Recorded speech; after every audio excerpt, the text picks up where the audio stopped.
Rosewood. The place where my Project Zomboid story begins. You see, my knowledge of the game is minimal. I've played for 44 hours, and I would say a good 20 of these are sat in the main menu. This is the area we've picked to work in, and yes, it's not just the town. The biggest challenge we will face will be clearing the prison, but as of now, I am nowhere near ready. The objective is very simple: clear and secure Rosewood.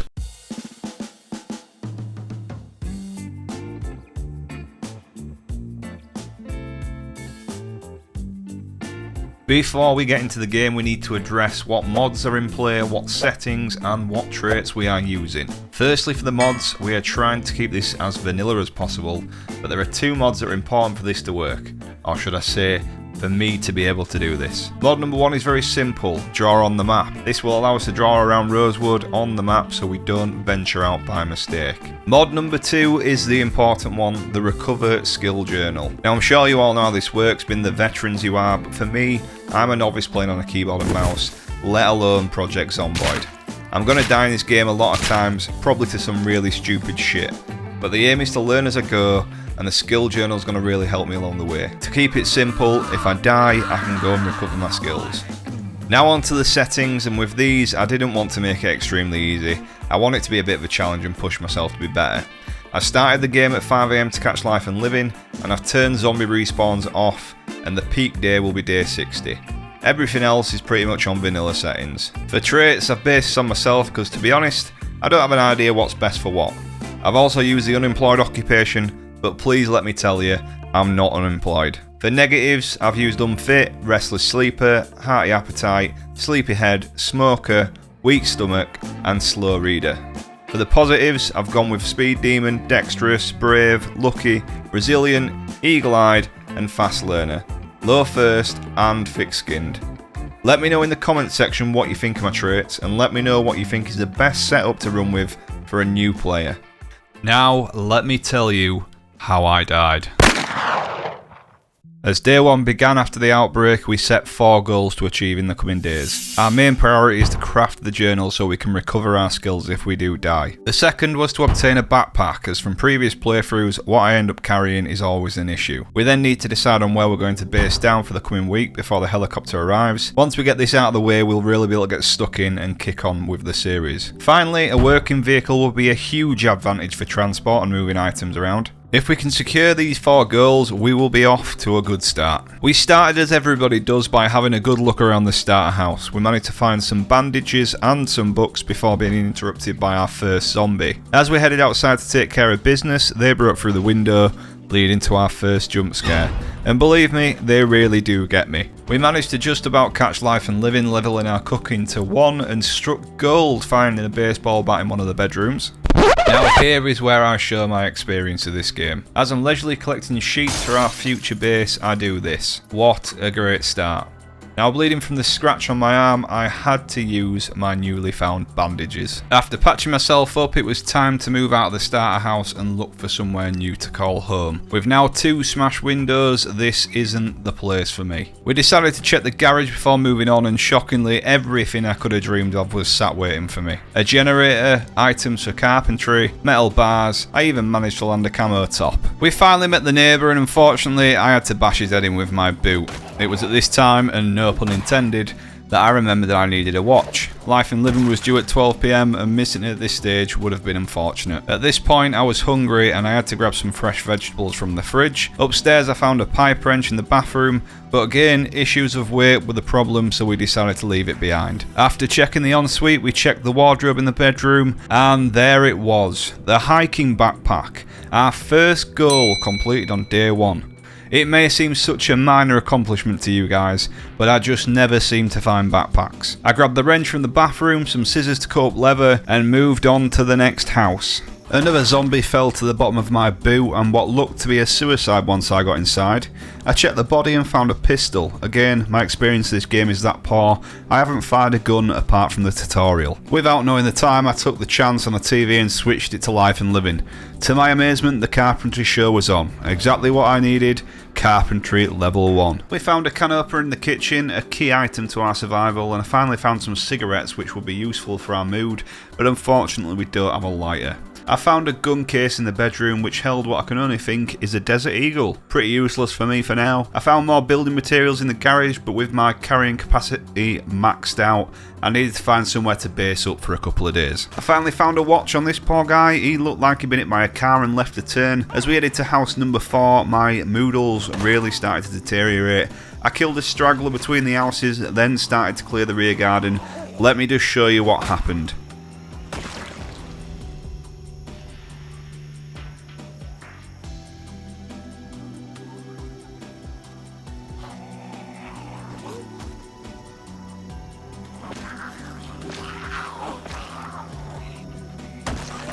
Get used to it, because it always happens to me.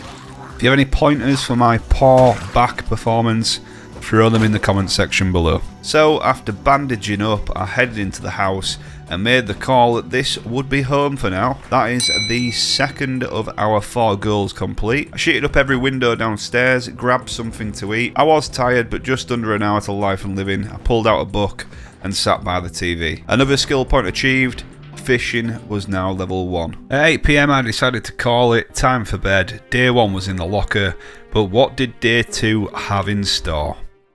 Day 2 started just after midnight, and with the fear of going outside, I decided to start my table of goodies in the dining room. At 3 AM we started volume 1 of the carpentry book and levelled up cooking from Life and Living. Because I'm a poor sleeper, it was time for my early morning nap. I woke up just in time for Life and Living again and levelled up my carpentry to 2. Then we set off outside on our activities. We cleared a couple of Zeds from the garden, then found ourselves a generator in the garage which we placed at the back of the house. We cleared the garden of the remaining Zeds following yesterday's close call, then started clearing all the houses from day 1 and dropping the loot off back at base. As it hit 7 PM we decided to rest up, start working on our first aid book, then went to bed ready for day number 3. A bit of better sleep today, up at 5 AM, carrots for breakfast, then the standard 6 AM Life and Living, early morning nap, then back out to clear more of the neighbours.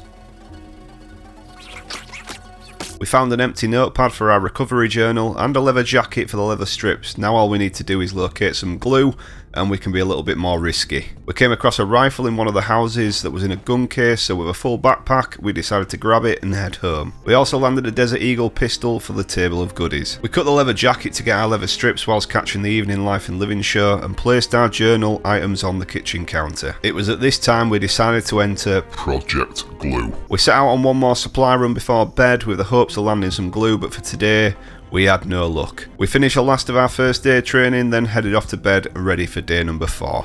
Day 4 started without my recorder on, again something you will become accustomed to over this series. Today the focus was to complete Project Glue. After grabbing some lunch it was time to head back out, looting the nearby houses for anything of use. We found more ammunition for the Desert Eagle, a nice pair of new shoes, and the best melee weapon in the game, a crowbar. After searching a few of the garages, finding many goodies along the way, we finally found the glue I was looking for. I headed home as fast as possible, emptied my backpack of loot and crafted my bound journal.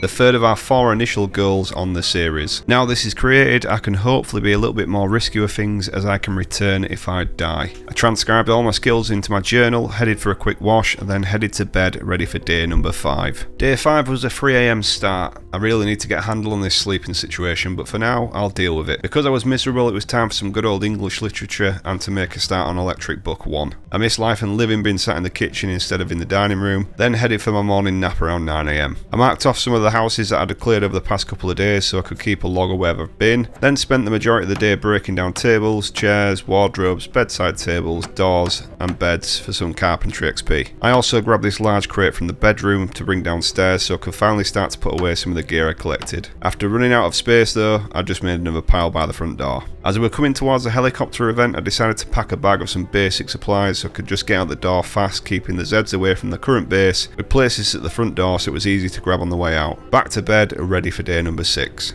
I don't have a lot to tell you about day 6 apart from accidentally hitting the Q button and shouting over here to any nearby Zeds. Again my recorder was off. It was spent in the house dismantling furniture, struggling to read my electrical book. For some reason it just wouldn't read, so I chucked it in what we will call the bin cupboard. We got trapping level 1 from Life and Living, then headed to bed ready for day number 7. Day 7 started early, just after midnight. With a fear of heading out in the dark, I decided to get a start on tailoring book 1. Cooking skill to level 3, early morning nap, and it was time to head out. Now I've been hearing grumbles from outside all night, and there they were. One wrong move cost me a laceration to the arm, And that's when I realised the chopper was here. Shot inside, grabbed my bag from the front door, then headed out on my way. The idea was to keep moving, luring the zombies away from the base so that I could return back safely later on. We spotted a survivor house with a car out front. It was worth a shot but no key. I searched around and I hoped this was the right thing to do when looking for keys, but I had no luck. One thing I hadn't noticed over the past few days was my inability to find a lighter or matches, and as a smoker this was beginning to cause me real problems. With a few too many in front of me with my red moodles, I decided to circle back off the main road. The pain in my arm was causing me issues and I needed this helicopter to leave quickly. Lucky for me it did.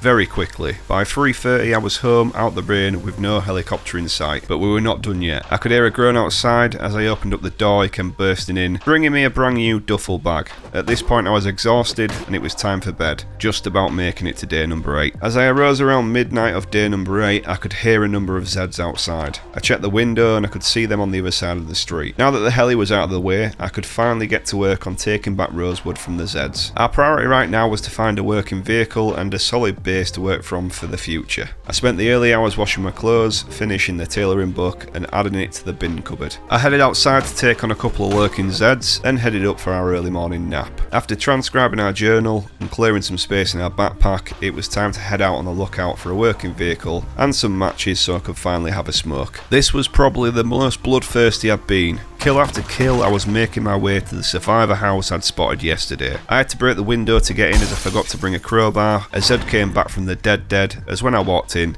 he was already dead. After hearing a window break close by, I panicked and looted up as fast as I could so I could get back home in one piece. Apart from a number of tools and a pistol, there wasn't a great deal here for me. I did however find myself a hockey mask to give myself that extra protection, and with a little bit more free time I checked the area again for the car keys, but I had no luck. I headed home and dropped all my loot back in the corner, placed more guns on the table of goodies, and just as I was heading to bed I heard more groans from the garden, swiftly followed by the sound of banging against a window. As I got downstairs I heard the window shatter in the kitchen. Luckily, there was nobody inside. I headed out to the garden, took care of the 2 zombies trying to break into the base, and headed off for bed. That's all from me. I hope you enjoyed the first 8 days of the Rosewood Takeover. If you did, hit the like button and subscribe ready for episode number 2. Thanks for taking the time to watch this. The next episode should be out in the next week as I've recorded a few episodes before posting the first one. Love you, bye.